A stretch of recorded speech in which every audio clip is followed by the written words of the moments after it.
So friends, ఇప్పుడు millets కావాలంటే మీకు పాయికరాపేటలోని దాసర్ బాబ్జీ అని ఒక షాప్ ఉంటుంది, సూపర్ మార్కెట్ ఉంటుంది. అక్కడ మిల్లెట్స్ చాలా తక్కువ ప్రైస్కి మంచి క్వాలిటీ మిల్లెట్స్ దొరుకుతాయి మనకి. ఎందుకు అంటే నేను డిమార్ట్లో కూడా చూసాను, రేట్స్ కంపేర్ చేస్తే అక్కడ చాలా తక్కువ ఉంటాయి రేట్స్.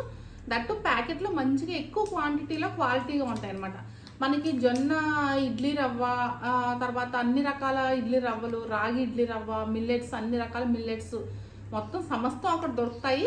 కాస్ట్ కూడా చాలా తక్కువ ఉంటుంది, మంచి క్వాలిటీగా ఉంటాయి కంపేర్ టు డిమార్ట్ అనమాట. సో నేను ఈ రోజు ఇప్పుడు షాపింగ్కి వెళ్ళాను అనమాట. మిల్లెట్స్ అయిపోయాయి అనమాట చాలా రోజుల నుంచి. అప్పుడే 2 వీక్స్ అవుతుంది అయిపోయి మిల్లెట్స్. నేను నార్మల్ దోశ తింటున్నాను, వైట్ దోశ. సో ప్రతిరోజు పోస్ట్ పోన్ చేస్తున్నాను అనమాట, ఈరోజు వెళ్దాం రేపు వెళ్దాం అనేసి. సో ఇంక ఈ రోజు ఎలాగన్నా, నిన్న వైట్ దోశ తింటే నాకు కొంచెం మళ్ళీ తినాలనిపించలేదు.